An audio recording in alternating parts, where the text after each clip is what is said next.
नमस्कार, आप देख रहे हैं टोटल न्यूज। आपके साथ मैं हूं अपर्णा मौजम। प्रॉपर्टी गाइड के एक और नए एपिसोड में आप सभी का स्वागत है। प्रॉपर्टी से जुड़े आपके हर सवाल का जवाब देने के लिए एक बार फिर हाजिर हैं हम। आज बात करेंगे एग्जिट पॉलिसी की। जी हां, नोएडा और ग्रेटर नोएडा में प्रोजेक्ट्स को पूरा कर पाने में नाकाम साबित हो रहे बिल्डरों के लिए एग्जिट पॉलिसी को मंजूरी दे दी गई है। माना जा रहा है कि ये कदम घर खरीदने वाले बायर्स के हितों की सुरक्षा के लिए उठाया गया है। इस फैसले को हरी झंडी मिलने के बाद 3 बिल्डर्स सामने आए हैं जिन्होंने अपने प्रोजेक्ट सरेंडर करने की बात कही है। लेकिन सवाल ये है कि इस मंजूरी से क्या उन बायर्स को फायदा मिलेगा जिनके घर का सपना अब तक अधूरा है? ऐसे ही कुछ और सवालों का जवाब जानने के लिए करते हैं शुरुआत प्रॉपर्टी गाइड की। Will tell you everything.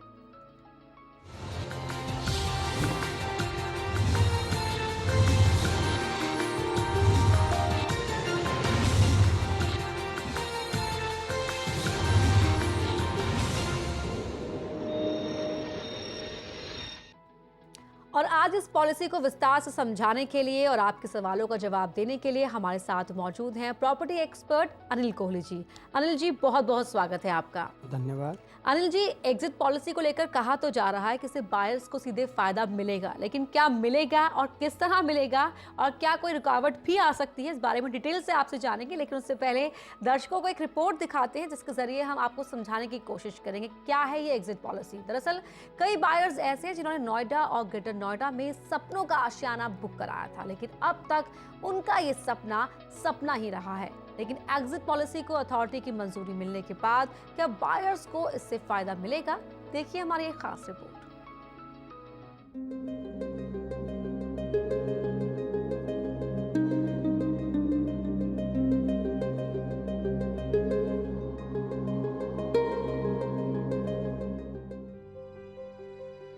Noida extension में खड़ी इन इमारतों में कई इमारतें ऐसी हैं जो अपने पूरे होने की बाट जो रही हैं, जबकि कुछ ऐसी हैं जिन्हें पूरा होने के बाद अपने रहने वालों का इंतजार है। कुछ प्रोजेक्ट इसलिए पूरा नहीं हो पा रहे हैं क्योंकि उन्हें बनाने वालों के पास पैसा नहीं है, तो कुछ प्रॉपर्टी पर विवाद अभी भी चल रहे हैं।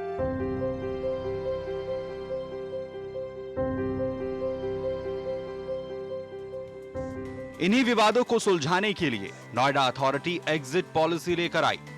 नोएडा एक्सटेंशन में मौजूद 3 बिल्डरों ने अपने प्रोजेक्ट छोड़ने की पेशकश की।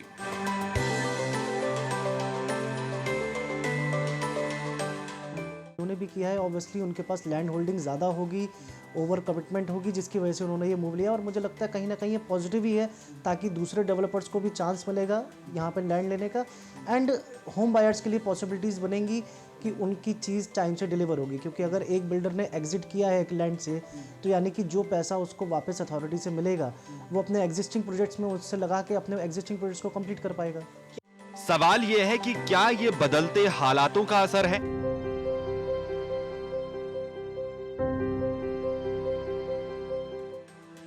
जिसके चलते इन्हें इस तरह का कदम उठाना पड़ा है, क्योंकि केंद्र सरकार से पारित रियल एस्टेट रेगुलेटरी बिल के तहत अब काफी सख्त नियम कर दिए गए हैं, जिनमें स्पेसिफिक प्रोजेक्ट के लिए एस्क्रो अकाउंट खोलने की बात कही गई है। सवाल यह भी है कि क्या आने वाले दिनों में ऐसे बिल्डरों की तादाद बढ़ सकती है? मतलब हर तरीके से होम बायर को सोल्यूशन प्रोवाइड करने का पूरा फोकस किया गया है, और मैं समझता हूँ एक बहुत बड़ा पॉजिटिव मूव है नोएडा अथॉरिटी की तरफ से। इवन इसमें यह भी पॉसिबिलिटी दी है कि नोएडा अथॉरिटी बिल्डर के साथ एस्क्रो अकाउंट खोलेगी और फंड्स को मैनेज करेगी, which is a totally unique thing. आज की डेट में पूरे इंडिया में अभी तक किसी भी अथॉरिटी ने इस तरीके का प्लान इनपुट नहीं दिए हैं, एंड मुझे लगता है होम बायर्स के लिए बहुत पॉजिटिव चीज़ होगी। बायर्स के हितों के लिए काम करने वाली संस्था निफोमा के अध्यक्ष भी इसे फिलहाल खतरे की घंटी नहीं मान रहे हैं। जो हमारे को अभी सुनने में, अभी डिटेल्स हमें भी नहीं पता, लेकिन हमारे को जो सुनने में आ रहा है कि 10% पैसे कट के बिल्डर को मिलेंगे। बिल्डर को जो पैसे मिलेंगे 10% कट के, वो हमारे को कितने परसेंट कट के मिलते हैं या कैसे मिलते हैं, या विद इंटरेस्ट मिलते हैं? अगर विद इंटरेस्ट भी मिलते हैं तो मार्केट कितने टाइम के बाद मिलते हैं? अगर हम उसी मनी के अंदर में दोबारा से फ्लैट बाय कर सकते हैं तो फिर तो कोई प्रॉब्लम नहीं है, क्योंकि अगर पता चले कि 3 साल का प्रोजेक्ट ही डूब गया, अभी इसको पैसा रिफंड मिल रहा है, तो उस केस में तो एग्जिट पॉलिसी ठीक है। लेकिन इसके प्रॉपर जो है, इनके जो रूल्स रेगुलेशन पॉलिसीज हैं, ये बिल्कुल बायर को नज़र में रखते हुए अगर बनाई जाए तो बिल्कुल इसमें हम इस चीज़ का वेलकम करते हैं। अभी की मौजूदा परिस्थितियों को देखकर यही लग रहा है कि सुधरते हालातों के बीच अब इस कारोबार से उन लोगों की विदाई होनी शुरू हो चुकी है जो महज सपनों से खिलवाड़ करने यहां आए हुए थे। लेकिन अगर इसमें कोई बड़ा नाम शामिल हुआ तो बायर्स के लिए परेशानी हो सकती है। Lalit Narayan Kanpal, total news, Delhi. तो अब तक बहुत चोट खाई, बहुत धक्के खाए, अब दर्द पर राहत का वक्त है, क्यों अनिल जी? हाँ बिल्कुल, पॉजिटिव मूव है और पॉलिसी को लेकिन डिटेल में स्टडी करने की ज़रूरत है। सबसे ज़्यादा पहली चीज़ मैं थोड़ा सा इसके पॉलिसी के बारे में आपको बताना चाहूँगा जी। ये आप भी जानते हैं कि real estate Noida, greater Noida और यमुना एक्सप्रेसवे में जब भी कोई प्रोजेक्ट कंसेप्चुलाइज होता है तो उसमें कई स्टेक होल्डर होते हैं, जिसमें से नोएडा अथॉरिटी या कंसर्न अथॉरिटी एक है, डेवलपर दूसरा है, उसके अलावा फाइनेंशियल इंस्टीट्यूट या इन्वेस्टर्स हैं जिन्होंने मतलब it can be institutional investor, it can be private investor, और उसके बाद चौथा स्टेक होल्डर है बायर्स। तो इन चारों की स्थिति को स्टडी करने के बाद ही एग्जिट पॉलिसी प्लान की गई थी और एग्जिट पॉलिसी को एग्जीक्यूट किया गया, एग्जिट पॉलिसी को प्रेजेंट किया गया है। बहुत सिंपल सा प्रोसेस है। देखिए, जब भी कोई बिल्डर ज़मीन लेता है तो उसमें कई ऑप्शंस बन जाते हैं। सबसे पहला ऑप्शन है कि उसने ज़मीन ले ली, काम कुछ नहीं किया। दूसरा ऑप्शन है ज़मीन ले ली, काम कर लिया, लेकिन अब पैसे कम पड़ गए या अब उन्हें लग रहा है कि इस स्थिति में और आगे बढ़ाना थोड़ा मुश्किल है उनके लिए। तीसरी स्थिति यह है कि जी तैयारी हो गई, सब कुछ हो गया, अब कुछ फाइनल ड्यूज बच गए सरकार के, जिसकी वजह से कंप्लीशन नहीं मिल रहा। तो ये सारी स्थितियां हैं जिसकी वजह से एग्जिट पॉलिसी को कंसेप्चुलाइज किया गया। अब सबसे पहली स्थिति आती है कि जब जमीन ले ली और उस पर कोई डेवलपमेंट नहीं किया गया जी। तो एग्जिट पॉलिसी ये कहती है कि जो भी लीज एग्रीमेंट अथॉरिटी और बिल्डर के बीच में हुआ है उसमें जो डिडक्शन क्लॉज है, जो कि नॉर्मली 15% है, वो डिडक्ट करके बैलेंस पैसा एस्क्रो अकाउंट में डाल दिया जाएगा, जो कि बिल्डर और अथॉरिटी उसमें पार्टी होंगे, और उस पैसे को प्रो रेटा बेस पे कस्टमर्स को वापस किया जाएगा। अगर इसमें कोई इंटरेस्ट भी लेविड है, जैसे अभी हमारे एक आपकी रिपोर्ट में निवफा के जो प्रेसिडेंट थे वो बता रहे थे, अगर इसमें कोई इंटरेस्ट एलिमेंट लेविड है तो उसकी लायबिलिटी अभी भी बिल्डर के ऊपर ही रहेगी।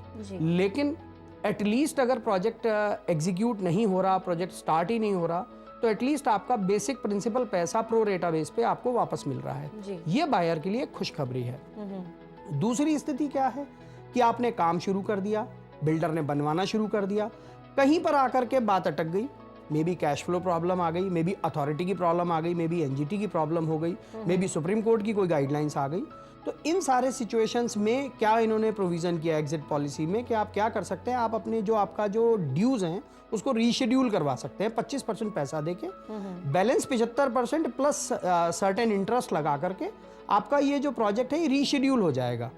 और इस रीशेड्यूलमेंट से क्या होगा, मान लीजिए आपकी जो सबलीज होनी है, सबलीज होने के लिए आपको कुछ पेमेंट करना मैंडेटरी था, जो पेमेंट आज आप नहीं कर पा रहे। तो जब ये रीशेड्यूल होगा तो प्रो रेटा बेस पे उतने फ्लैट्स की रजिस्ट्री पॉसिबल हो जाएगी जितनी पेमेंट गई हुई है। तो ये भी बायर के लिए एक अच्छा साइन है, बिल्डर के लिए भी अच्छा साइन है, क्योंकि जब रजिस्ट्रीज होंगी तो फर्दर पेमेंट आएगी, फर्दर पेमेंट आएगी तो फर्दर आगे काम चलेंगे, काम चलेंगे तो प्रॉब्लम नहीं होगी। लेकिन इस एग्जिट पॉलिसी में, जैसे भी हमारे एक मित्र कह रहे थे बत्रा साहब, कि इसमें पैसा मिलेगा, ऐसा नहीं है। इस एग्जिट पॉलिसी का एक ही क्लॉज है कि जो भी पैसा आपका ड्यू बनता है वो या तो आप किसी और लैंड में एडजस्ट करवा सकते हैं या उतने अमाउंट की आप लैंड अथॉरिटी से कहीं और ले सकते हैं आज के रेट पर जी। ये दूसरी स्थिति है। तीसरी स्थिति ये है कि भाई आप बना ही नहीं पा रहे, आपने आधा बना दिया, आधा नहीं बना, जैसे कई मित्र हमसे कहते हैं कि जी स्ट्रक्चर रेडी है, उसके आगे काम नहीं हो पा रहा, वगैरह वगैरह। तो उस केस में भी अथॉरिटी और बिल्डर एक एस्क्रो अकाउंट खोलेंगे, पहले एक डीपीआर बनेगी, हर केस में पहले एक डीपीआर बनेगी, उस डीपीआर के बेस पे एस्क्रो अकाउंट खोलेगा और फिर अथॉरिटी के सुपरविजन में उस प्रोजेक्ट को कंप्लीट करने की कोशिश की जाएगी। तो ये टोटल इस एग्जिट पॉलिसी का जो क्रक्स है वो ये है जी। अब इसमें बहुत सारे ऐसे प्रोजेक्ट हैं, जो एक टाइम था जब लोगों ने दुनिया भर की लैंड एक्वायर कर ली, मैं किसी का नाम नहीं लेना चाहता इस चैनल पे, पर बहुत सारे लोगों ने बहुत सारी लैंड एक्वायर कर ली, अब वो उसको एग्जीक्यूट ही नहीं कर पा रहे जी। तो यहाँ पर एग्जिट पॉलिसी उन्हें सपोर्ट करती है जी। तो ये तो आपने बताया कि इसमें 3 पॉइंट जो है मेन चीज़ें हैं जो जानने की ज़रूरत है। बायर्स को सीधा फ़ायदा मिलेगा, ये कहा जा रहा है, इस तरह से इसे देखा भी जा रहा है। तो लेकिन क्या सिर्फ ये मान लिया जाए कि जो पॉलिसी से जो बायर्स को अब तक जो नुकसान हुआ है, जो वो इंतज़ार कर रहे थे, क्या उसकी भरपाई पूरे तौर पर हो पाएगी? निश्चित रूप से नहीं। देखिए, जब भी किसी समझौते में जब भी समझौता टूटता है तो उसमें सारे स्टेक होल्डर्स को नुकसान होता है। आप ये देखें, इसमें अथॉरिटी को भी नुकसान हो रहा है। जी। अथॉरिटी ने एक परसेप्शन के साथ एक लैंड सेल की थी, वो परसेप्शन पूरा नहीं हुआ, तो कहीं ना कहीं अथॉरिटी भी उसमें नुकसान में है। जी। और अब मार्केट के सेंटीमेंट्स डिफरेंट हैं, तो ऑब्वियसली जिस रेट पे उन्होंने बेची थी पता नहीं उस रेट पे बिके या उससे कम पे बिके, यू नेवर नो। एग्जैक्टली। दूसरी स्थिति ये है, आपकी बात बिल्कुल सही है, जिन लोगों ने 3 साल 2 साल इंतज़ार किया अपने फ्लैट्स के लिए, अपने प्रॉपर्टी के लिए, अब जो उन्हें अमाउंट वापस मिलेगा वो प्रिंसिपल अमाउंट, बेसिक अमाउंट वापस मिलेगा। By the grace of God market बहुत अच्छा है इस समय, तो वो उससे कम रेट पे आराम से सेम साइज का फ्लैट खरीद सकते हैं। तो ये एक तरीके से उनके लिए एक फायदेमंद जगह है, लेकिन ये हर लोकेशन पे पॉसिबल नहीं है। अगर वो जो एग्जिट पॉलिसी में अगर जो प्रॉपर्टी है वो अगर एक्सप्रेस वे पे है तो स्थिति दूसरी होगी, एक्सटेंशन में है तो दूसरी होगी, और यमुना एक्सप्रेस वे है तो दूसरी होगी, ग्रेटर नोएडा में है तो कुछ और स्थिति बनेगी। तो ये तो एक सिचुएशन स्टेटस है, लेकिन एटलीस्ट स्टकअप होने से आगे बढ़ना तो बेहतर है ना। जी। अगर आपको मिल ही नहीं पा रहा और उसके लिए आप कोर्ट कचहरी कर रहे हैं और उसके लिए आप अपनी हार्ड अर्न मनी वकीलों पे खर्च कर रहे हैं, कोर्ट में खर्च कर रहे हैं, डेवलपर को भी डेट पे डेट मिल रही है, तो at the end of the day आप कहाँ खड़े हैं? आप कहीं नहीं खड़े। जी। तो इसका सोल्यूशन यही था कि इस आइसिंग, इस फ्रीजिंग पॉइंट को तोड़ा जाए और आगे मूव किया जाए। इनडायरेक्टली और डायरेक्टली ये कस्टमर्स के लिए भी फायदेमंद है, ये अथॉरिटी के लिए भी फायदेमंद है, और कहीं ना कहीं ये डेवलपर्स के लिए भी फायदेमंद है। बिल्कुल अनिल जी, क्योंकि अभी इस प्रोग्राम से पहले मैं किसी से डिस्कस करी थी तो किसी ने एक पॉइंट रेज किया, आई डोंट नो कि कितना सही है कितना गलत, कि कहीं ये जो पूरी पॉलिसी है वो डेवलपर्स के लिए स्केप रूट तो नहीं बन जाएगी? कैसे बन जाएगी? कि अगर वो सरेंडर कर देते हैं? नहीं, देखिए, अभी मैंने आपको, इसीलिए मैं जी। आपके इस सवाल की उम्मीद भी कर रहा था, इसीलिए मैंने आपको पूरी पॉलिसी एक्सप्लेन की जी, ब्रीफ बिल्कुल। में। जी। कैसे बन जाएगी? आप ये देखिए कि आपने एक चीज 100 रुपए की खरीदी, जी। उसमें 25 रुपए आपने दे दिए, और आपकी उम्मीद थी कि आप 100 रुपए के 600 रुपए या 400 रुपए उसमें से कमा लोगे, लेकिन ऐसा नहीं हुआ। अब आपको 100 रुपए में जो आपने 25 रुपए दिए, तो उस 25 का 15% कट के मिल रहा है। जी। आप कुछ कर नहीं पाए, जी। आपकी क्रेडिबिलिटी स्टेक पे आ गई, जी। ठीक है, और अबव ऑल आपको अपना पैसा कम होके मिल रहा है। जी। एस्केप रूट हो सकता है डिसगाइज में, लेकिन सिर्फ उनके लिए जो इस एस्केप रूट को या इस अपॉर्चुनिटी को एनकैश कर पाते हैं किसी और सोर्स के रूप में। जी। अदरवाइज इसकी पॉसिबिलिटी कम है। तो ये हम- डेफिनेट जी, सॉरी मैं आपकी बात काट रही, तो हम उम्मीद कर सकते हैं कि इस लिस्ट में कुछ और बिल्डर्स के नाम अब जल्दी जुड़ जाएंगे? निश्चित रूप से हो सकता है, क्योंकि बहुत सारे लोगों ने बहुत सारी जमीनें खरीदी थी, बहुत सारे प्रोजेक्ट का स्टेटस, जैसा मैंने आपसे अर्ज किया, 3 स्टेज पे प्रोजेक्ट्स हैं, स्टार्ट ही नहीं हुआ, जी। स्टार्ट हो गया, कंप्लीट नहीं हो रहा, कंप्लीट हो गया, रजिस्ट्री नहीं हो पा रही। इन तीनों स्टेजेस में जो भी लोग आ रहे हैं उसमें से तीसरे स्टेज को छोड़ करके बाकी 2 स्टेज में लोग या तो एस्क्रो अकाउंट का मूव करेंगे या फिर सरेंडर भी करेंगे। जी अनिल जी, ये अक्सर होता है हमारे देश में कि पॉलिसी बहुत अच्छी बन जाती है लेकिन इम्प्लीमेंट करवाने में परेशानी आती है या फिर उस तरह से इम्प्लीमेंट नहीं हो पाती जिस तरह से वो होनी चाहिए। तो आप इस पॉलिसी में क्या देखते हैं, कुछ ऐसे ऑब्स्टिकल्स हो सकते हैं जिससे जो उम्मीद की जा रही है राहत की, वो राहत ना मिल पाए? देखिए, थोड़ा सा, क्योंकि ये पॉलिसी अभी रिसेंटली शायद 27 दिसंबर को या 24 दिसंबर को ये नोटिफाइड हुई है और अभी इसको थॉरोली स्टडी भी नहीं किया गया है। अभी इसके प्रो एंड कॉन्स भी चेक किए जा रहे हैं। ये तो आप मान के चलिए, जैसे कि अभी नोटबंदी के समय में एक बहुत अच्छी बात कही गई थी सरकार की तरफ से कि साहब हम डाल वो पात जी। तो ये तो निश्चित है कि कुछ लोग इसमें कुछ ना कुछ लूप होल्स निकालेंगे, कुछ बेनिफिट्स अपने देखेंगे, लेकिन अगर कानून एक दिशा में चल पड़ा है और कानून के मन में, अथॉरिटी के मन में, गवर्नमेंट के मन में अगर ये है कि बायर्स को फ़ायदा पहुंचाना है तो आप अपने लूप होल्स निकालते रहिए, सरकार उन्हें कवर अप करती रहेगी। जी।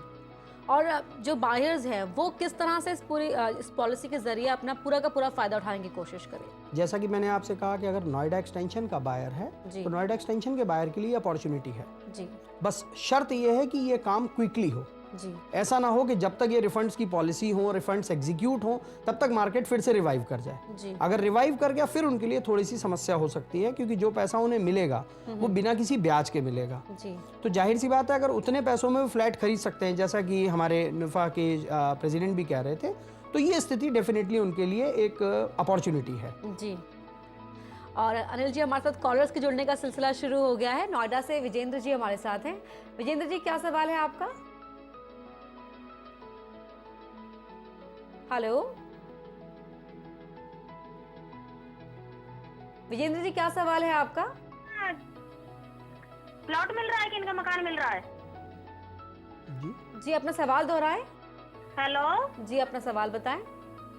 ये जो बीपीएल के कार्ड जो है कहने में, इस पे जो मकान मिल रहा है क्या?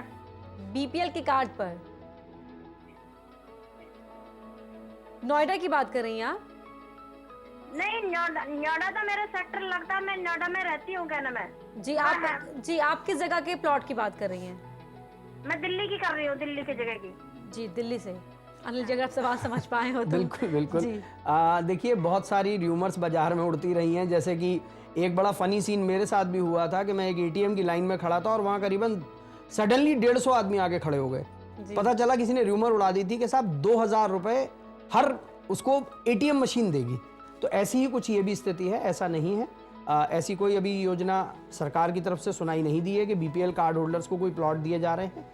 अफोर्डेबल हाउसिंग की बहुत सारी स्कीम्स हैं जो बीपीएल के लिए होती हैं। अगर आप उसकी चर्चा कर रहे हैं तो ऐसी स्कीम्स नोएडा में भी हैं, गुड़गांव में भी हैं, और अभी दिल्ली में फिलहाल नहीं है, लेकिन जब ये लैंड पूल पॉलिसी हो जाएगी तो शायद ये स्कीम्स वहाँ भी अवेलेबल होंगी।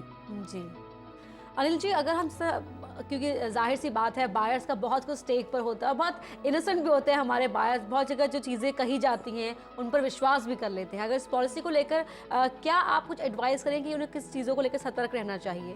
पहले तो अपने बिल्डर पर ही नज़र रखें कि वो एग्जिट पॉलिसी को अवेल भी कर रहा है कि नहीं कर रहा है। तो बीइंग अ स्टेक होल्डर आप उसको पुश करें कि वो इस अपॉर्चुनिटी को एनकैश करे, और जब अगर वो इस अपॉर्चुनिटी को अवेल करता है तो इनडायरेक्टली और डायरेक्टली दोनों ही स्थितियों में उसमें बायर्स को इससे फ़ायदा पहुंचने वाला है। जी, और गाजियाबाद से राहुल जुड़ गए हैं हमारे साथ। जी राहुल, क्या है आपका सवाल?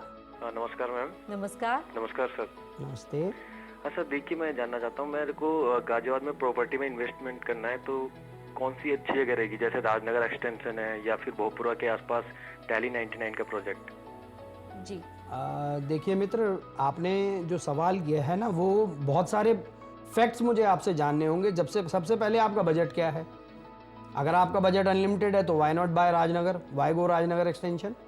अगर आपका बजट मॉडरेट है तो राजनगर एक्सटेंशन, मतलब अगर मैं प्राइस वाइज स्टार्ट करूं, ऊपर से नीचे आऊं, तो देखिए सबसे सस्ता तो NH24 है, उसके बाद राजनगर एक्सटेंशन है, उसके बाद भोपरा है, उसके बाद आपने दिल्ली 99 का नाम लिया, वो और क्या नाम है आपका मोहन नगर बराबर रेट पे आते हैं।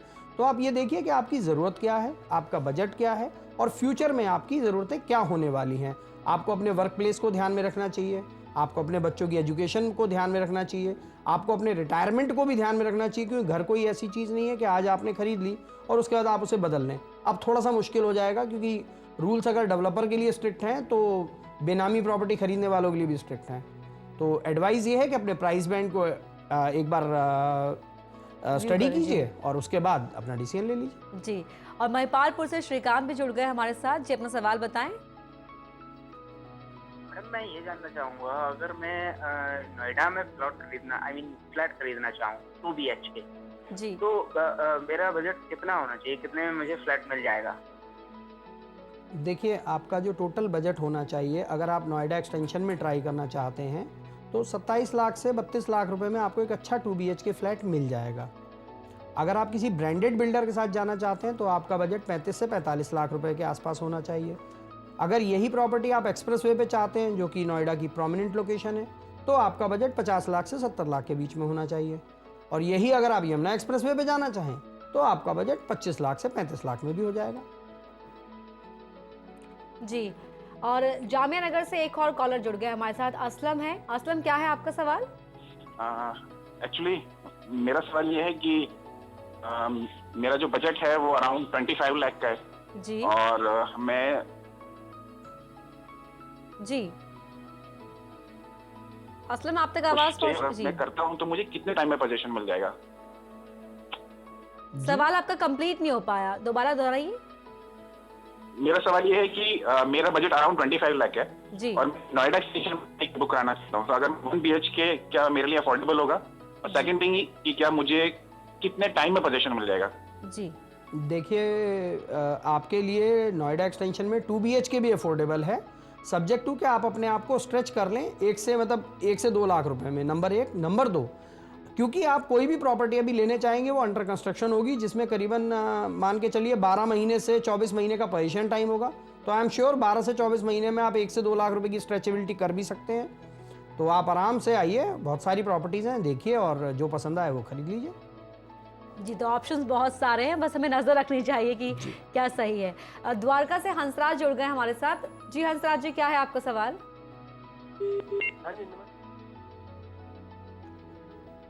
हेलो, लगता संपर्क टूट गया है। जी, हम बात कर रहे थे किस तरीके से जो बायर्स की अगर बात करें तो बायर्स को क्योंकि भटकाना बहुत आसान हो जाता है क्योंकि सब कुछ उन्हीं का दाव पर लगा होता है। आपने कहा कि बायर्स अपने डेवलपर पर ये दबाव बना सकते हैं कि वो इस पॉलिसी के तहत अपने आप को सरेंडर कर दे।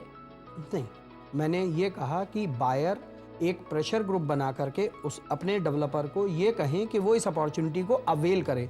मैंने आपसे अर्ज किया एग्जिट पॉलिसी में 3 पार्ट हैं। It's not only surrender, it's a part कि जहां पर आप अथॉरिटी को एक अकाउंटेबल बना सकते हैं एस्क्रो अकाउंट के थ्रू। अगर आपका डेवलपर अथॉरिटी के साथ एक एस्क्रो अकाउंट ऑपरेट करता है तो ये श्योर हो जाता है, क्योंकि उनकी भी लाइबिलिटी बन जाती है कि वो इस प्रोजेक्ट को टाइमली कंप्लीट करवा सके। जी जी, हमारे साथ दिलीप जुड़ गए हैं। दिलीप, क्या है आपका सवाल? मैडम, मैं जानना चाहता हूँ कि ये लोकल बिल्डर से खरीदने में फायदा है या फिर कोई रजिस्टर्ड जो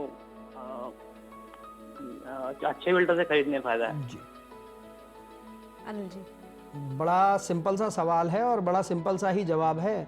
जो आप बाकी चीज़ों के बारे में करते हैं, आप टीवी खरीदते हैं तो आप कौन सा खरीदते हैं, आप कार खरीदते हैं तो आप कौन सी खरीदते हैं। ब्रांडेड के अपने फ़ायदे हैं और नॉन ब्रांडेड के अपने फ़ायदे हैं।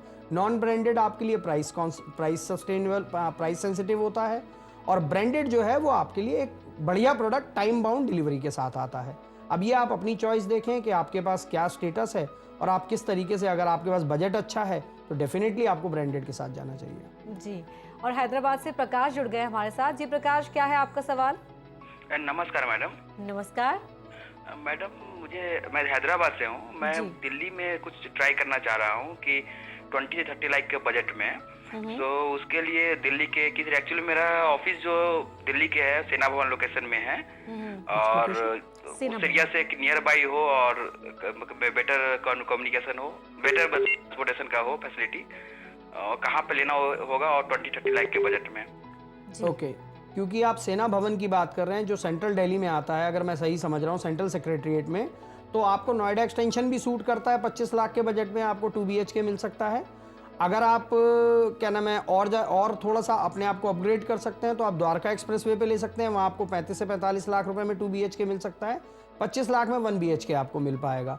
ये 2 ऑप्शन आपके पास हैं। इसके अलावा राजनगर एक्सटेंशन आपके लिए एक बहुत अच्छा ऑप्शन हो सकता है, जहाँ पे आपको 2 BHK फ्लैट कंफर्टेबली 25 लाख रुपए में मिल पाएगा। जी, और द्वारका से हंसराज जुड़ गए हमारे साथ। जी, क्या है आपका सवाल हंसराज? नमस्कार जी। नमस्कार। मेरा क्वेश्चन है कि एग्जिट पॉलिसी में किन किन बिल्डरों ने नोएडा में सरेंडर किए हैं? जी, 3 बिल्डर्स अनिल जी। जी, कौन कौन से बिल्डर? नहीं, देखिए ऐसा है कि वो तो आपको क्योंकि अभी किसी ने भी टेक्निकली अप्लाई नहीं किया है तो हम किसी का नाम तो नहीं ले पाएंगे, लेकिन आप अगर नोएडा अथॉरिटी की वेबसाइट पे नज़र रखेंगे तो आपको नाम डिस्क्लोज हो जाएंगे। फिलहाल किसी ने ऑफिशियली सरेंडर नहीं किया है। They have simply spoken about it, they have shown their interest to avail this policy. तो अब देखते हैं, हफ्ता भर वेट कीजिए, शायद क्लियर भी हो जाएगा और साइट पे रिफ्लेक्ट भी हो जाएंगे नाम। चलिए, द्वारका से एक कॉलर जुड़ गए हैं, शैलेश हमारे साथ। जी शैलेश, क्या है आपका सवाल? मैडम, मैं ये जानना चाहता हूँ कि मैं एक प्रॉपर्टी देख के आया हूँ कुछ पिछले हफ्ते नोएडा एक्सटेंशन में। ये आम्रपाली का है, सेंचुरियन पार्क, लो राइज। तो मैं ये जानना चाहता हूँ कि ये इसका क्या एक्सपेक्टेड है पोजीशन वगैरह, अगर मैं लेना चाहूँ तो क्या रेट पड़ेगा मेरा, और लेना सही रहेगा कि नहीं रहेगा इसमें? जी, देखिए, हम किसी प्रोजेक्ट स्पेसिफिक आंसर देना थोड़ा सा इसलिए मुश्किल हो जाता है क्योंकि हमारे पास project specific details in hand available नहीं होती, लेकिन फिर भी ब्रॉडली आम्रपाली एक ठीक ठाक सा नाम है और उनके प्रोजेक्ट डिलीवरी भी हो रही है अब एक एक करके। लेकिन फिर भी मेरी एडवाइस ये रहेगी कि आप साइट पे जाएं, प्रोजेक्ट को देखें, टेक्निकल टीम से डिस्कस करें, वहाँ आपको एक आइडिया लग जाएगा। पर मेरी अपनी असेसमेंट ये है कि टेंटेटिवली शायद 12 महीने से 18 महीने में वो पोजीशन देने की स्थिति में होंगे। किसी पर्टिकुलर टावर को आपको टावर देख करके ही पता चल सकता है, क्योंकि मुझे आपने अपने टावर का नाम नहीं बताया जिसमें आपने फ्लैट चूज़ किया है, मुझे आपने ये नहीं बताया, आपने बोला लो राइज है। लो राइज है तो हो सकता है 6 से 8 महीने में भी पोजीशन पॉसिबल हो सकता है, वो आपको सिचुएशन वहीं जा करके देख कर ही समझ में आएगी। अगर आप अगली बार दोबारा फ़ोन करें और पूरी डिटेल्स हमें दे पाएँ, शायद हम आपकी बेहतर मदद कर पाएंगे। जी बिल्कुल।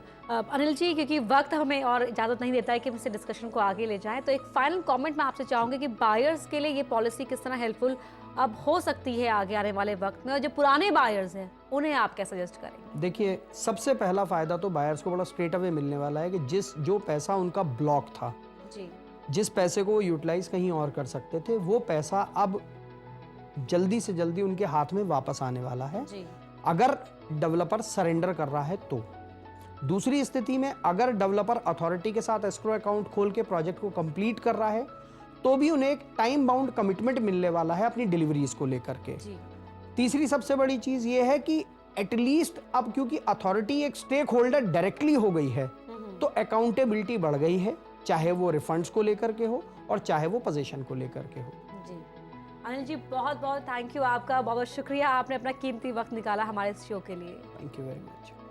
तो हमारा मकसद बस यही है कि हम आपको समय समय पर जागरूक करते रहे, बताते रहे कि आपके क्या अधिकार हैं, क्योंकि जब कोई इंसान घर खरीदने निकलता है तो वो सिर्फ घर नहीं होता, वो इमारत नहीं होती, बल्कि उसके सपनों का महल होता है। तो आज के हमारे इस एपिसोड में इतना ही। देखते रहिए टोटल न्यूज़।